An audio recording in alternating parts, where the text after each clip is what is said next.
Welcome to the class of Social Science for class 4th, chapter 8. The name of the chapter is Soils in India. I repeat, the name of the chapter is Soils in India.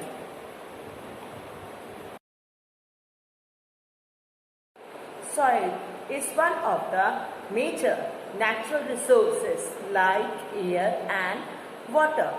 Soil is the topmost layer of the earth crust, and it is a mixture of fine powdered rocks. Powdered rock means rocks are in a powder form. Organic matter, liquids, marine organisms and other minerals. Okay, so all these combines together and makes a soil. It acts as an interface between hydrosphere, lithosphere, Earth's atmosphere and biosphere. It means it used to interact between among everyone, hydrosphere also, lithosphere also, Earth's atmosphere also and biosphere also. So the promotion of the key integrants determines the type of soil. Okay. Now all the things, the powdered rocks, organic matter, liquids, marine organisms and other minerals. Okay, so these are the integrants which are used to make a soil, and the proper ratio of every integrant is used to determine that what sort of soil it is. Okay, so soil is not only one form, there are several types of soil found in India and all over the world. So firstly, the soil is one of the major natural resource like air and water. Soil is actually, what is soil? If the question comes to you, what is soil? What you are going to write? You are going to write soil is the topmost layer of the earth crust. Okay, if this question comes in a one sentence or a very short question answers, you will write the answer soil is the topmost layer of the earth crust. But if the question comes to you in a brief manner, then you will write soil is the topmost layer of the earth crust and it is a mixture of fine powdered rocks, organic matter, liquids, marine organisms and other minerals. Okay, they used to act. After that, what is the next point given here? It is given that it used to act as an interface between hydrosphere, lithosphere, earth atmosphere and biosphere. Soil used to link between among all these spheres. Okay, and all these properly proportion, a good proportion of all the integrants of organic matter, powdered rocks, liquids, etc. They all decide that what sort of soil is present. Okay, what type of soil is present at any particular place. You know what? Not only those factors, but some factors such as vegetation, climatic condition, human activities, for example, grazing, farming, gardening, etc. also influence the soil formation.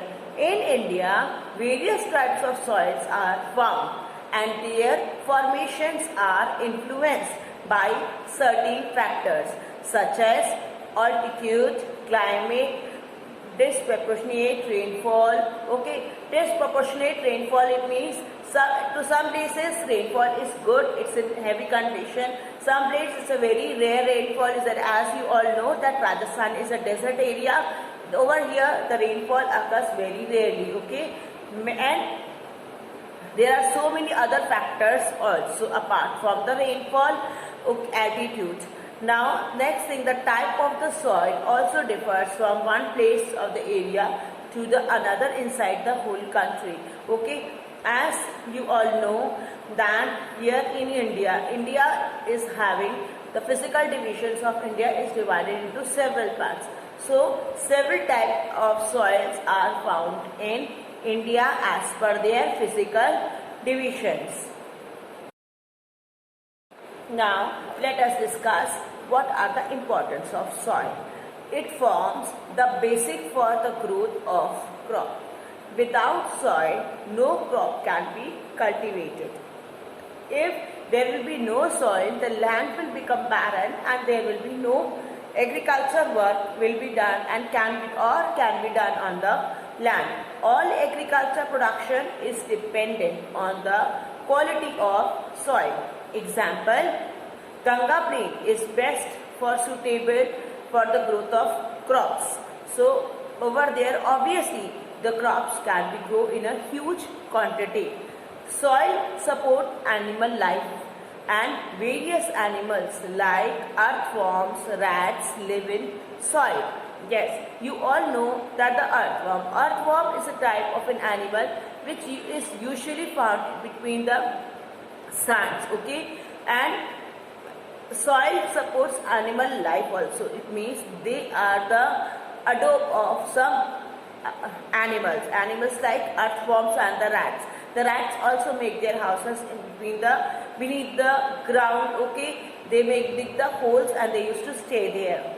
It forms the basic for the growth of various plants, consists of fruits and vegetables which are necessary for survival of human beings. Yeah. Now, soil is also important for the growth of plants, various plants, okay, especially others related to the fruits and vegetables. Both of these things are necessary for the survival. And who is going to survive all these things? Who is going to help all these things? These things are being utilized by the human beings. So, fruits and vegetables, they are very necessary part of the survival for the human beings also. It means for us also. So, what is actually the importance of soil that we came to know? That it is the basic growth of the crop, okay. All agriculture production is dependent on the quality of soil. Simple a thing you can understand. If a place where the soil is good, okay, over there the fertility of the soil is good, over there the cultivation can be done in a good manner, okay. But if the land is barren and if there is no soil, obviously there will be no cultivation. Soil also support animal life, and many of the animals, some of the animals especially like earthworm and rat, they used to live this the soil, okay. Now next is that it is a basic growth or basic requirement for the growth of vegetables and fruits which are necessary for the for the human beings to survive. So these are the importance of soil. Now make sure that first point it forms for the basic for the growth of crop. Second point you can write that it is an habitat, or we can say it supports animal life and animal life and various animals like earthworms, some insects also. And the third one, that it forms the basic for the growth of various plants consisting of fruits and vegetables. Now let us understand that how many types of soil are usually found. There are 6 types of soil. Number 1, alluvial soil. I repeat, alluvial soil. ALLUVIAL, alluvial soil. Next, red soil. Number 3, black soil. Number 4, laterite soil. I repeat, laterite soil. LATERITE, laterite soil. Next, desert soil, and then mountain soil. So how many types of soil we came to know about? We came to know about 6 types of soil. What are those? Alluvial soil, red soil, black soil, laterite soil, desert soil and mountain soil. Now look at this map. in this map we are having the types of soil, okay, with different colors. Mountainous or forest soil, they are being usually found in the mountain area. And in India, where we find the mountains? In the northern part, okay, near the Jammu Kashmir and the all mountainous ranges. So over there we find the mountainous soil. Next is the alluvial soil. Alluvial soil are usually being found in the northern plains. Okay, northern plains, it means the Gangetic Basin, the Satluj Basin and the Brahmaputra Basin. So it covers the area of Punjab, Haryana, Uttar Pradesh, Bihar and some part of West Bengal, and it's continuing towards the Arunachal Pradesh. Next is the red and the black soil.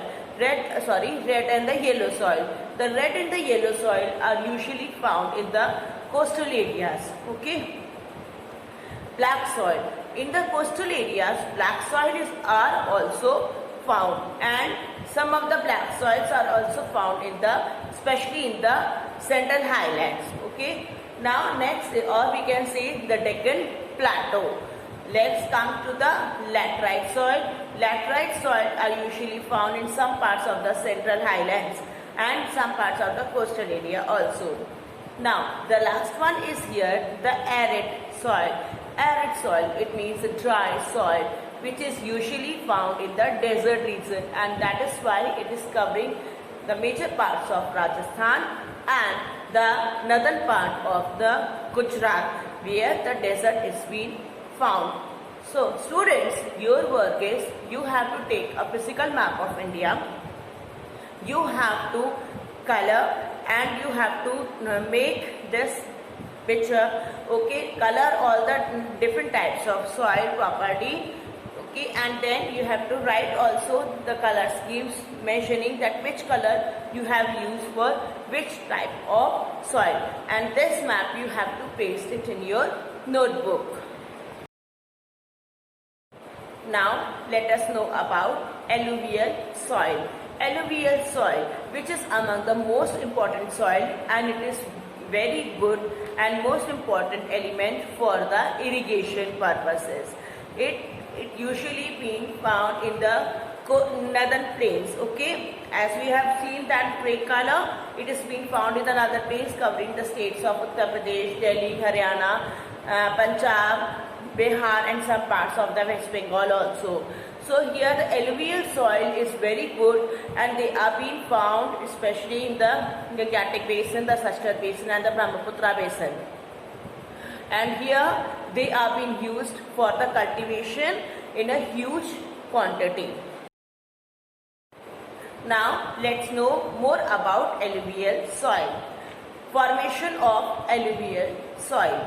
When the rivers flow down from the mountains, the water collects minerals and other materials on the way. This is then deposited on the river banks in the delta area near the mouth of rivers.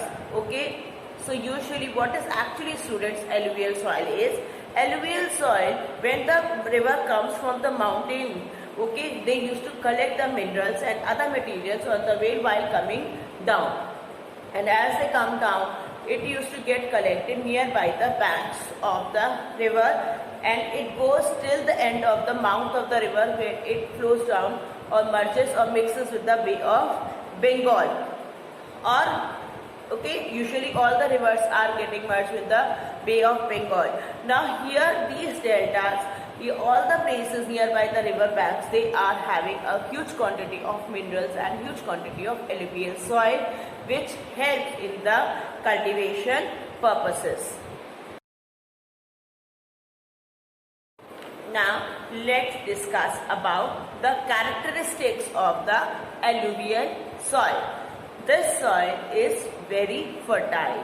This soil contains adequate proportion of potash, phosphoric acid and lime, which is ideal for the cultivation of sugarcane, paddy, wheat and other cereal and pulse crops. Due to its high fertility, these regions are intensely cultivated and densely populated.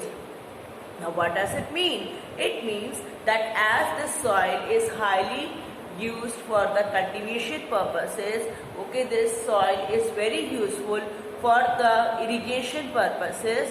These regions are, over in these regions, the cultivation is done in huge quantity, and due to which also, as the availability of the food, of the availability of the crops are very easily being received by the people, these areas are densely populated. It means the number of the people lives here in this area. So, in the characteristics of alluvial soil, what we came to know? We came to know this soil is very fertile. This soil contains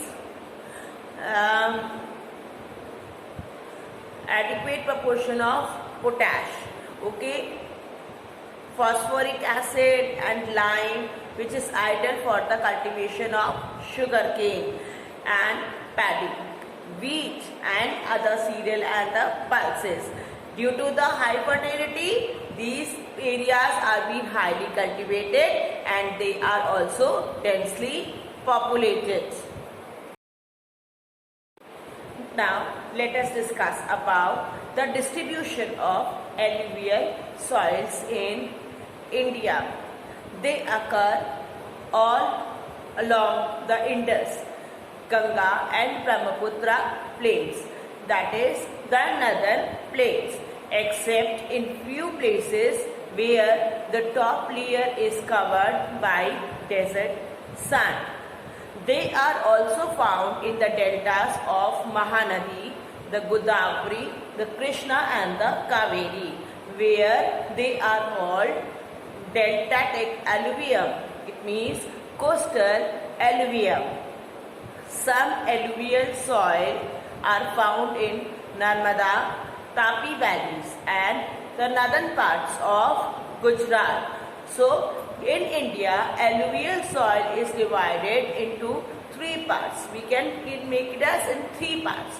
Number one, it comes with the northern plains. Northern plains where we have the Indus, Ganga and the Brahmaputra plains. Okay. Here only very less part which is covered with the desert. They are not having any alluvial soil, but rest all major parts are having the alluvial soil. Next one is, it is also covering the delta areas of Mahanadi, Godavari, Krishna and the Kaveri, and so they are also known as the coastal alluvium. Now next comes, it is also been found in some parts of the Narmada and Tapi valleys and the northern parts of Gujarat. So this is all the distribution of alluvial soils in India. Next is black soil. Black soil, which is usually being found in the Deccan part of India. It means the Deccan Plateau. Okay, and it is very useful for the cultivation of cotton. Now let's see that what other characteristics of the black soil are. Black soil. Black soil, which is also known as Regur soil. Regur means cotton. Best soil for cotton cultivation. Most of the Deccan is occupied by the black soil. It is also known as a mature soil. High water retaining capacity. It means this soil is having a capacity of absorbing the water for a very longer of duration time.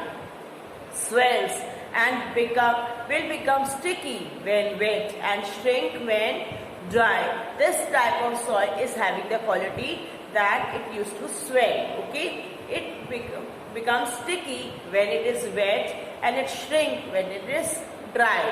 Self-bluffing is a characteristic of the black soil as it develops white cracks when dry. Here, usually the ploughing is being done individually by the human beings. Okay, machineries are very rarely used here because the black soil develops white cracks when they used to dry up. So over there, The human beings only have to do the self-ploughing. This type of soil is very rich in iron, lime, calcium, potassium, aluminium and magnesium, and it used to decay in, or it will have a lack in nitrogen, phosphorus and organic matter. The color of the soil is deep black to light black. That is why the name of the soil is kept as a black soil. So what we came to know about the black soil? Black soil is also known as regur soil. Regur means cotton. It means this soil is best for the cotton cultivation. Most of the Deccan Plateau or the Deccan part is occupied by the black soil. It is also called a mature soil as it has the quality of water retaining. Okay, it used to absorb the water and keep it for a longer duration. It used to swell, it used to become sticky when wet and shrink when dry.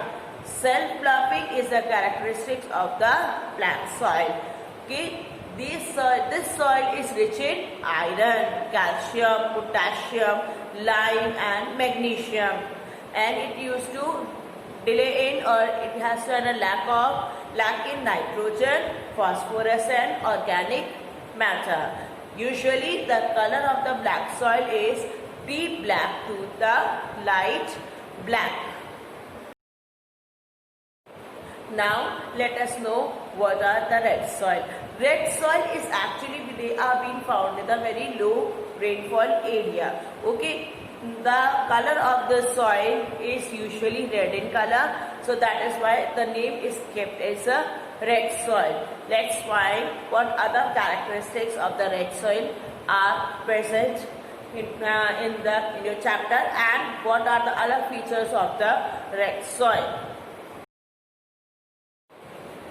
See, mainly in the low rainfall area, this soil is also known as omnibus group. Okay, porous variable structure. Now what does it mean? It means the structure over here is very different. Okay, because any soil which is in red color, how can it be found? Because it's in absence of lime and the calcium carbonate. Okay, it used to have the lack of lime, phosphate, manganese, nitrogen, humus and potash. The color of the soil is red because of the ferric oxide. The lower layer is reddish yellow or it is yellow. Now the texture of this oil usually is sandy to clay and loamy.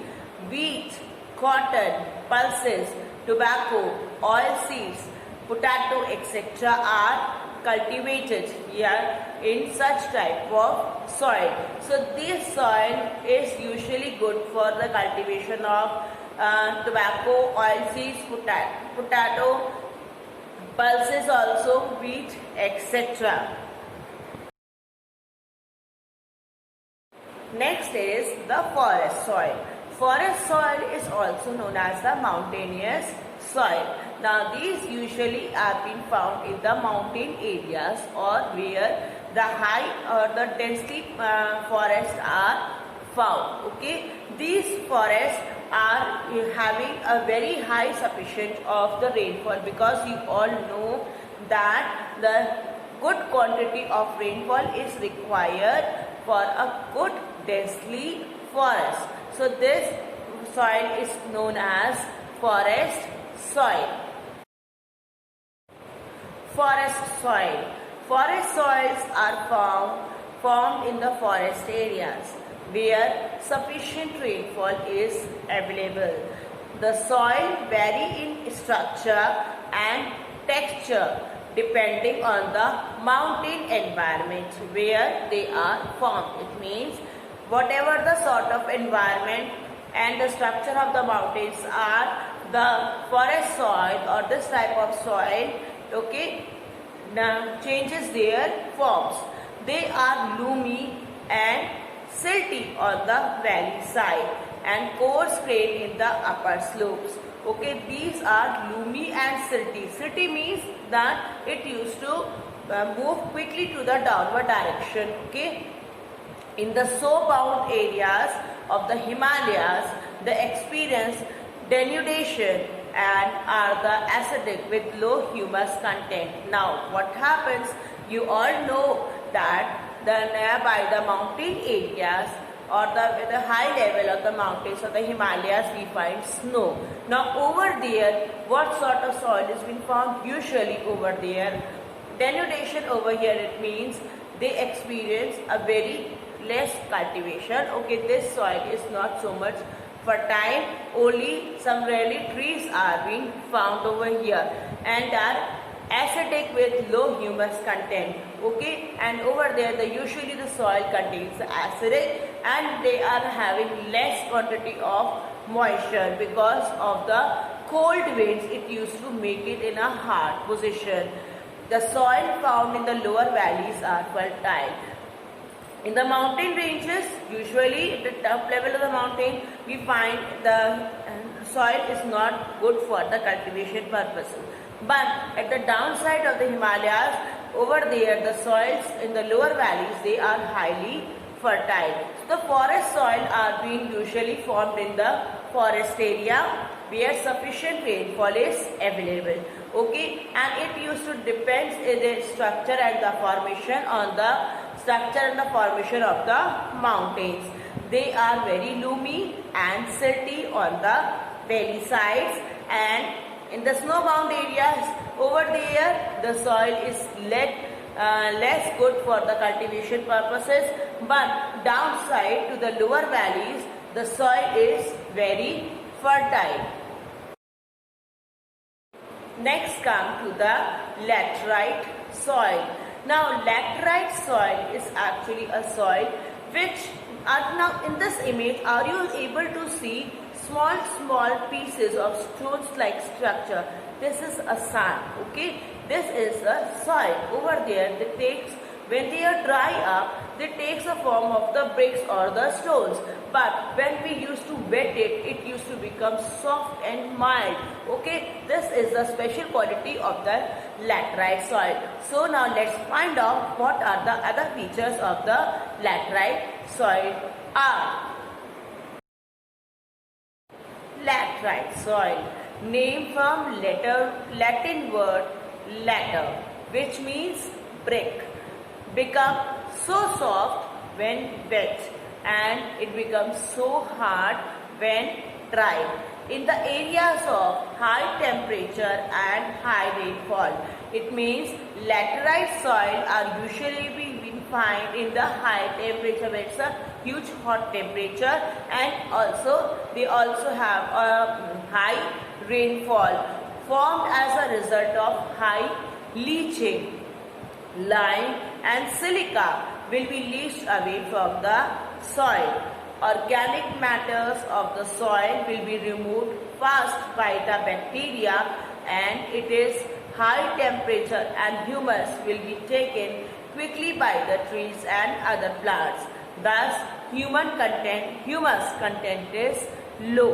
Okay, now what happens? See, laterite soil is being taken from the Latin word which means brick. It becomes soft when it is wet and it becomes hard when it is dried. The latter word in Latin, it means brick. Okay, in the high, usually this soil is being found in the areas of the high temperature and high rainfall. It means the temperature and the rainfall should be high. Now, it used to form as a result of high leaching. Lime and silica will be leached away from the soil. It used to wash away from the soil. Organic matters are usually being washed away or separated by the bacteria as it is high temperature, and humus also can be taken quickly by the trees and the plants. Okay, it means that the growth of the plants are very good over here. This sort of soil is rich in iron and aluminium. It used to lack in nitrogen, potassium, lime and humus. The color of the laterite soil is red color due to iron oxide. Okay, rice, ragi, sugarcane and cashew nuts are cultivated mainly here. So usually we find such type of soil in the nearby the coastal areas. Why coastal areas? Because first thing you all know that the downside, the South India is being nearby the place of equator. It means the good high temperature is always there, and also a huge quantity of high rainfall is also there. Why this rainfall? The reason of the rainfall is only because it is nearby the equator and the coastal plain, the water cycle functions, process of the water cycle goes in a very good quantity, or we can say in a very high speed. That is why they have the high temperature also, and they used to experience the high rainfall. So over there such type of soil is good for the cultivation of rice, ragi, sugarcane and cashew nuts. Now let us understand with the desert or the arid soil. Desert soil is usually be known as a arid soil, or we can say it have been found in the areas of arid or the semi-arid region. It means the area.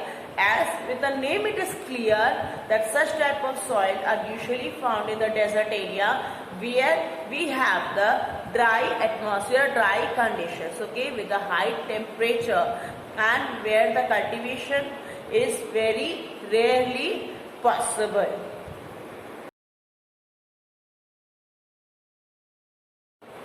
Desert or arid soil, seen under the arid or semi-arid condition, deposited mainly by wind activities. This soil is high salted content, lack of moisture and humus. Yes, because of the dry atmosphere, okay, high temperature, usually such type of soil is having lack of moisture. Conker or impure calcium carbonate content is high, which restricts the infiltration of water. It means that over there the calcium carbonate is being found, impure calcium carbonate is being found in a huge quantity. That is why the water is not being filtered so easily. Nitrogen is insufficient and phosphate is normal.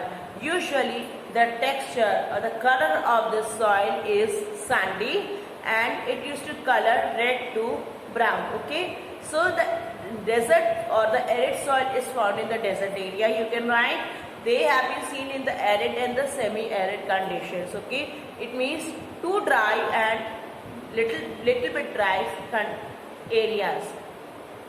These soil is usually being deposited by the wind activities, okay, and very high soil content. They used to have a lack of moisture and humus, and impure calcium carbonate is being found in high quantity. Nitrogen is also insufficient and phosphate is normal. So we can say that the desert soil is usually not good for the cultivation in a good quantity. The texture is sandy, or we can say the cultivation is very rarely done in this such type of soil. The color of the soil is red to brown. Now let us understand what do you mean by soil degradation. Now soil degradation, understand with the word degradation. Grade, it means coming with a good quality. D, it means reducing it. It means the process of reducing any feature is known as degradation. Okay, it refers to the decline in soil fertility and nutritional status of soil due to various human factors like deforestation, industrialization and urbanization. Now, soil degradation refers to the decline of the fertility of the soil. See, there is a land which is very highly fertile, but what I have done, I have cut it off. All the trees, removed all the trees, cleaned that land, and now I have constructed that and a house over there. What will happen? The fertility of the land will disappear after some time. Okay, Why it will disappear? Because as I made a home, it is not in use, and as it is not in use, what will happen? Obviously, the soil will be removed, or it will be totally dry, become dry. So these are the some human factors where the soil degradation activity is being performed. Okay, so what is soil degradation? If the question comes to you, what do you mean by soil degradation, you will write, it refers to decline in soil fertility and nutritional status of soil due to various human activities like deforestation, industrialization and urbanization and etc. There are several other activities also for the soil degradation.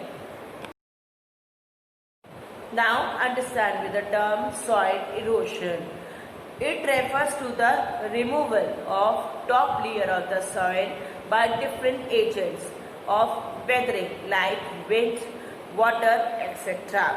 Okay, so soil erosion is usually that you all know soil is always found on the top layer of the earth's surface. Now just because of the wind or the water, the soil used to move that from that area. This is called soil erosion. Now what are the causes for the soil erosion? Number one is deforestation. Trees bind, or trees used to hold the soil, okay, together. But as we used to cut down or do the deforestation, cut down the trees, what happens? The soil loses the quality or the fertility of soil, and as it reduces, it used to move up. The soil used to wash away from that area. Trees are cut by the human for buildings, houses, laying roads, etc. Cutting of trees makes soil particle loose, and thus it used to cause for the soil erosion. Okay, so that is why it is said that we should not cut the trees, because it used to lead to the soil erosion. Next point for the soil erosion is faulty methods of agriculture. Students, most of the people are applying for the wrong methods of agriculture like ploughing, okay, not using the crop rotation technique. It means once the crop is cultivated, they used to leave that land like this, and after that the next season, in the same season, they used to grow the crops. So crop rotation is not done at all.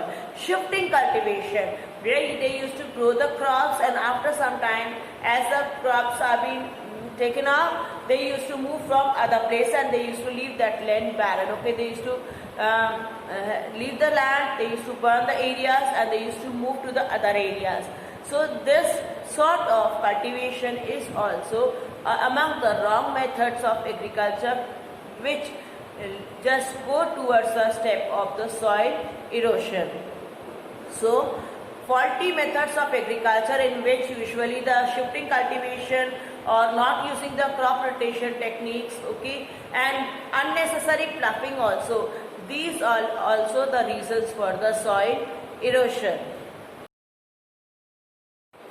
In many of the villages, we find that the people are in touch with the cattle, okay, cows, buffaloes and sheep and goats, etc. Okay, so over there what happens?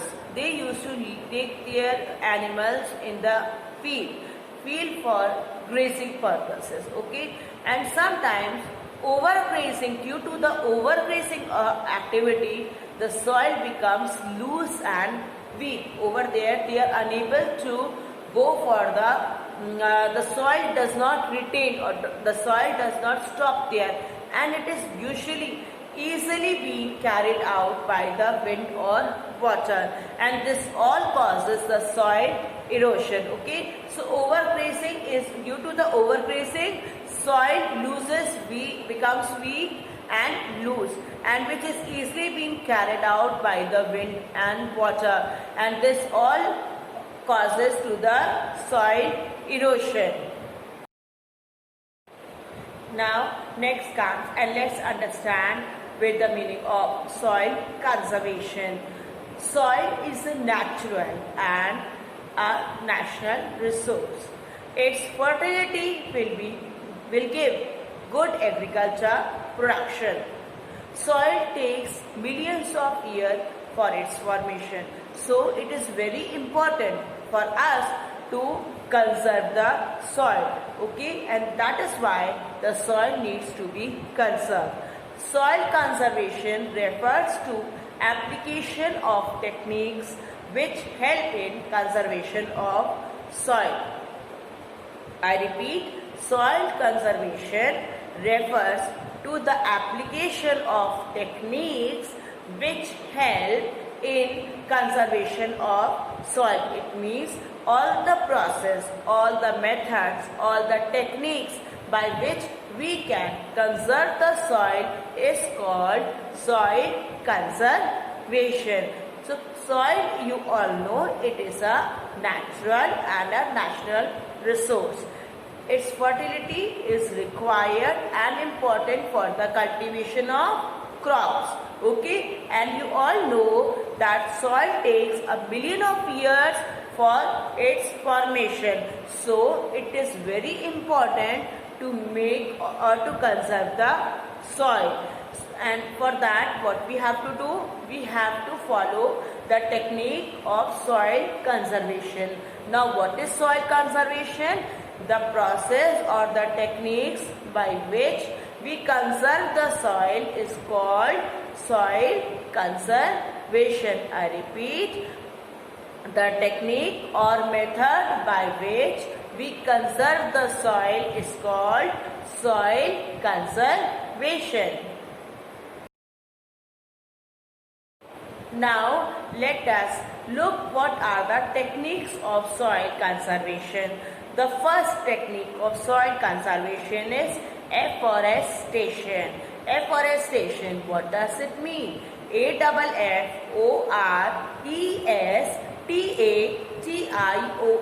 Afforestation, it means cultivation of more and more trees. Okay, it refers to the growing of trees in an area, as trees used to bind the soil particles. Bind means hold the soil particles together, due to which soil erosion is not done so easily. You all know that the trees have a very deep root, and just because of the deep roots, it used to hold the soil, and as it used to hold the soil, the wind and the water are not being able to remove the soil from that particular area. So afforestation is among the most important technique or the method for the soil conservation. Is we can also conserve the soil by making dams and barriers. Look students, what happens when it is a heavy rainfall? The speed of the water increases, and as the speed of the water increases, it used to move very quickly and flow out very quickly. So in such type of area, the soil also used to move along with the other things or the other materials. Just if we are making dams or barriers, what will happen? Over there, it will reduce the speed of the water flow. It will reduce the speed of the rivers and the streams. This will make the soil to be prevented or remain at that place. As one, we can say, just taking an example, if I am walking with a high speed, what will happen? Obviously, I will move very fastly. But if I am walking if some barriers are coming, just have you seen in the on your roads, there are some barriers in between the roads. We have to overlap that. So what does it do? It used to control the speed. Okay, as it's a populated area, the barriers are used that you have to slow down your speed of your vehicle. Same like here, what happens with the dams and and with the rivers. If we make dams and barriers, it used to reduce the speed of the water flow in the rivers, and it also makes the soil to be prevented. Okay, the soil is also not so easily removed from that particular area. Next is, we should always keep a check on the overgrazing.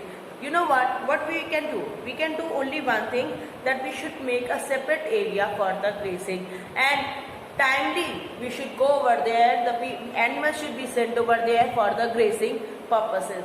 So separate grazing grounds can be made, and animals should be sent there after time. It means after some particular durations, the animals can be sent there for the grazing purposes, but not on the daily purpose, on the daily basis. Next is the crop rotation. Crop rotation should be applied in this.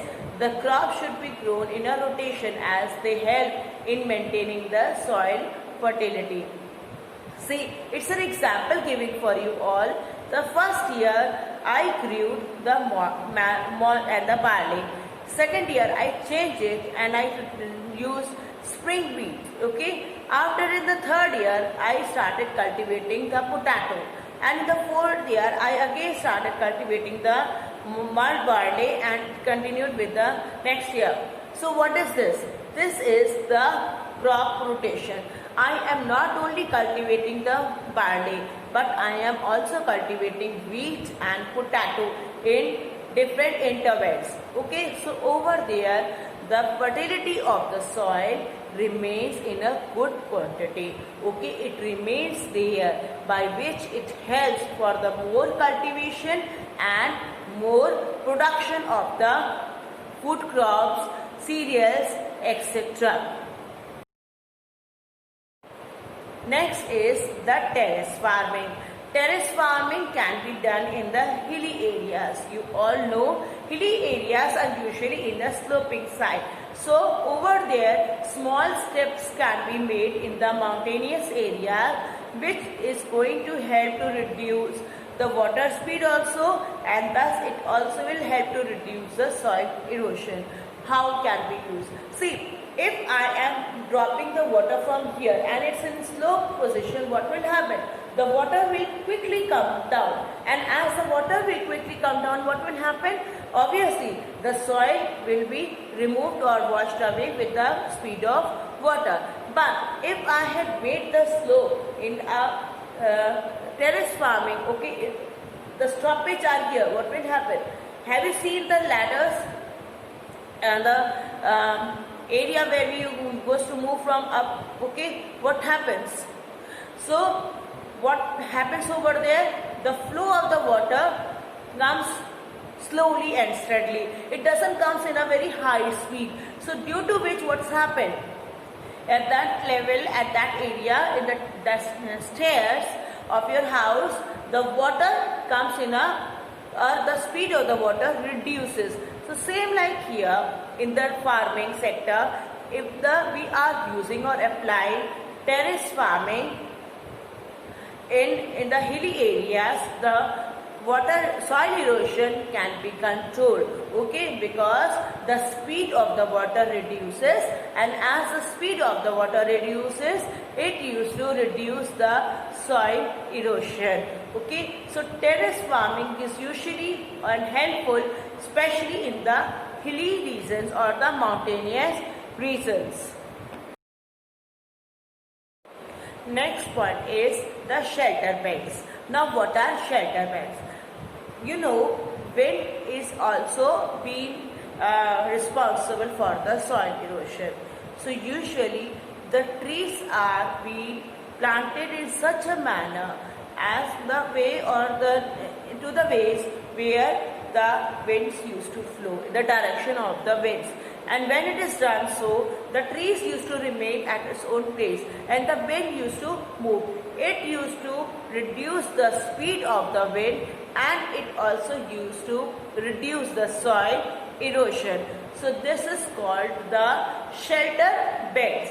It is a technique where trees are planted in the direction of the wind. If the trees are, wind is mostly moving from the west to east or east to west, the trees are planted according to the direction. And with this, the wind does not cause erosion and their speed also reduces, which helps to conserve the soil. Next is the counter ploughing. Counter ploughing, it is practice of the ploughing on the counters of steep slope in mountains.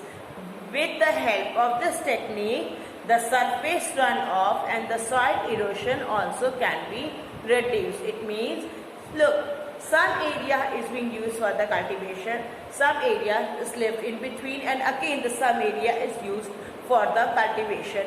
This used to help the use of the soil property in good manner, and it also helps to reduce the soil erosion, okay, and it also used to conserve the soil. So what are the techniques that we just gone through to conserve the soil? The first was afforestation, second was making dams and the barriers, third was we have to keep eye on the overgrazing. Next, it was the crop rotation procedure should also be done. Terrace farming, which is also useful for the soil conservation. Next, with the help of shelter beds and counter ploughing, we can conserve the soil. Students, soil, which is a very important for the cultivation, okay? Cultivation where it can help, especially to the techniques. And in that techniques, the cultivation is being done in a proper manner. If we really want that the cultivation or the irrigation purpose should be done in a good quantity, in a good manner, then obviously we have to conserve the soil. Now, what you all have to do? Firstly, you have to take the physical map of India. You have to label and color different types of soil found in India, and you have to paste that map in your notebook. Second, read the chapter properly, okay, and try to find out and learn all types of the major soils found in India and their characteristics also. Thank you for watching this video. Have a great day ahead.